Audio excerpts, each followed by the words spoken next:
नमस्ते। PhD college में आप सभी का स्वागत है। मैं कल अक्षांश के बारे में पढ़ाया था, आज मैं देशांतर के बारे में पढ़ाना चाहूँगा। द्वितीयांश सुने। देशांतर अक्षांश के बारे में मैंने वीडियो कल बनाया था और उसके बाद में था देशांतर। देशांतर के बारे में पढ़ना था। देशांतर क्या है? एक ग्लोब पर उत्तर से दक्षिण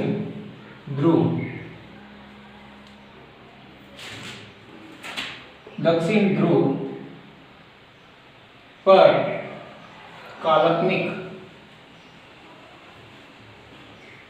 खींची जाने वाली रेखाएं, काल्पनिक रेखाएं जो उत्तर से दक्षिण की ओर खींची होती है। ये पूर्व और ये पश्चिम। यहाँ 0 डिग्री अक्षांश है, ये 0 डिग्री देशांतर है। यहाँ से इस साइड में पूर्व की तरफ 180 डिग्री देशांतर तथा पश्चिम में 180 डिग्री देशांतर है। तो कुल देशांतर कितनी है? तो वो है पूर्व में 180 डिग्री व पश्चिम में 180 डिग्री, यानी कि 360 डिग्री। इसका मतलब हुआ कि देशांतर टोटल कितनी होती है? 360 डिग्री होती है। ये देशांतर समय को दर्शाती है। समय को कैसे दर्शाएगी?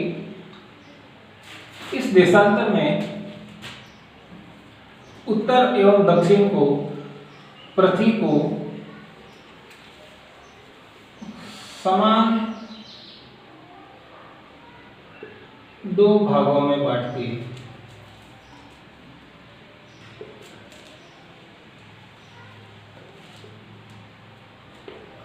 कोई भी देशांतर हो जो पृथ्वी को 2 भागों में बांटती है, और यह देशांतर उत्तर से दक्षिण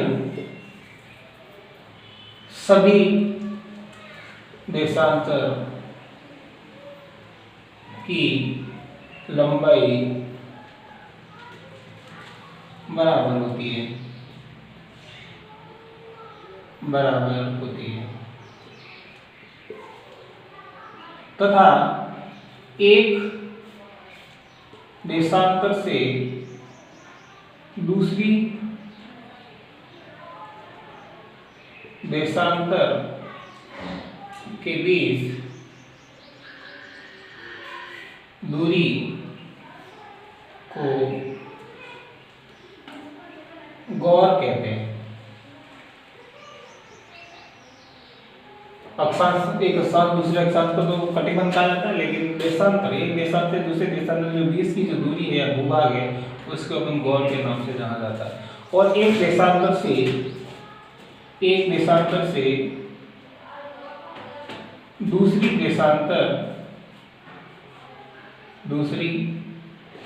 देशांतर के बीच दूरी 111.32 किलोमीटर होती है। तो ये देशांतर था, तो समान रूप से पृथ्वी को 2 भागों में बांटती है। कोई भी देशांतर हो, एक 10 डिग्री हो, 50 डिग्री हो, कोई भी डिग्री हो, तो सब कुछ समान रूप से बांटी जाती है। ये देशांतर इधर से जाएंगे, पूर्व की तरफ जाएंगे, तो ये इस देशांतर में समय बढ़ता है, यानी कि प्लस यानी बढ़ता है। समय क्या होता है? बढ़ता है। तथा पश्चिम में जाएंगे तो समय क्या होता है? माइनस यानी घटता है। अब इसका समय का निर्धारण कैसे किया जाता है? समय का निर्धारण, स्थानीय समय कैसे निर्धारण किया जाता है देशांतर से? तो देशांतर से समय का जो निर्धारण किया जाता है बेटा, समय का जो निर्धारण किया जाता है, तो समय का निर्धारण देशांतर में पढ़ेंगे कि देशांतर से समय का निर्धारण किस प्रकार से किया जाता है। तो समय का निर्धारण करने के लिए पृथ्वी अपने अक्ष पर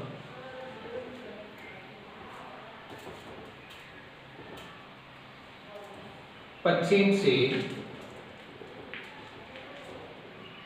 पूर्व की ओर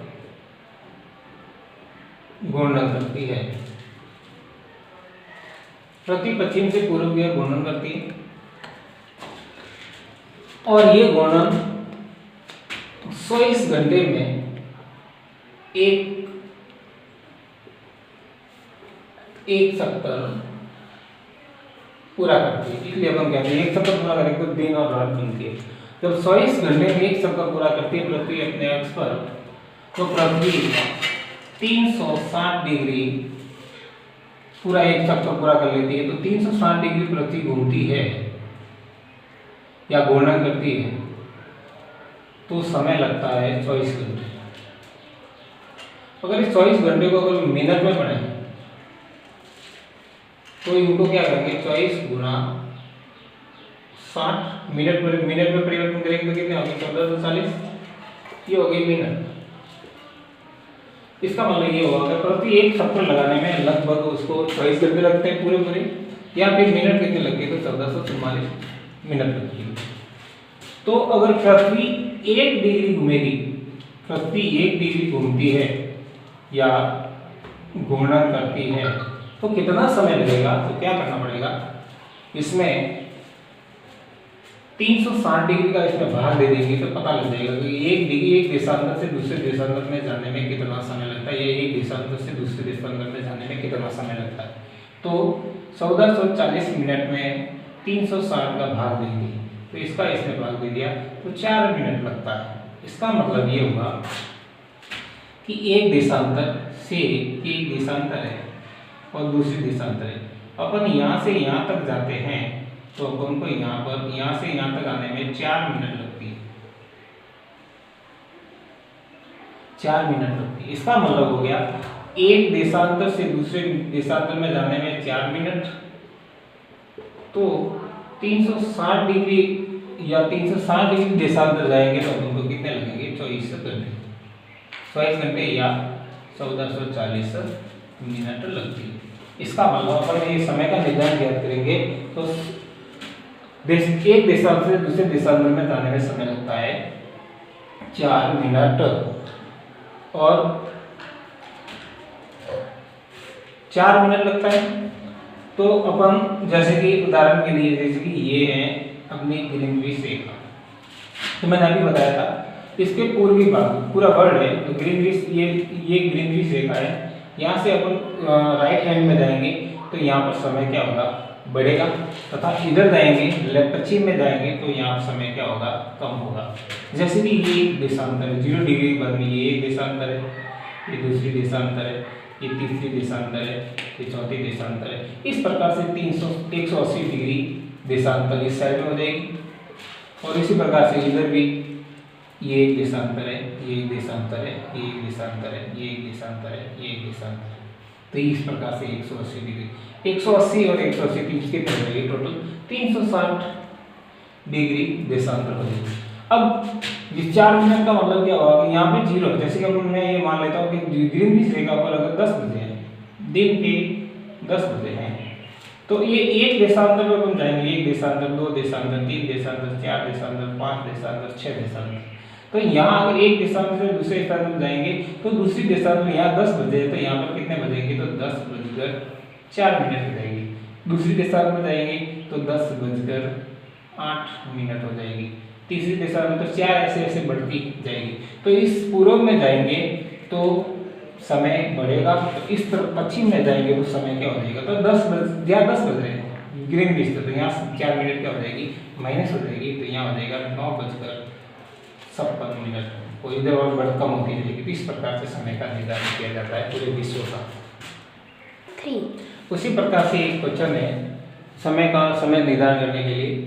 क्वेश्चन क्या है, जैसलमेर 70 डिग्री पूर्वी देशांतर पर स्थित है, यहाँ पर प्रातः 6 बजे है, तो 92 पूर्वी देशांतर पर गुवाहाटी स्थित है, तो इसका समय क्या होगा।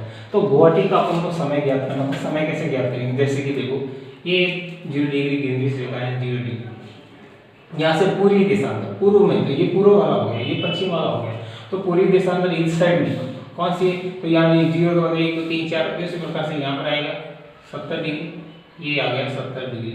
क्या है पूर्वी देशांतर, ये पूर्वी देशांतर में क्या है, जैसलमेर, यहाँ पर जैसलमेर है, जैसलमेर। उसी प्रकार से उससे आगे बढ़ा तो यहाँ पर कितने बजे, 6 बजे, यहाँ प्राप्त तक 6 बजे। तो 92 पूरी देशांतर भी पूछ रहा है, तो इसका 92 इसका आ गया, 70 के बाद में 92 आएगा, तो यहाँ पर 92 है, तो ये 92 डिग्री पर कौन है?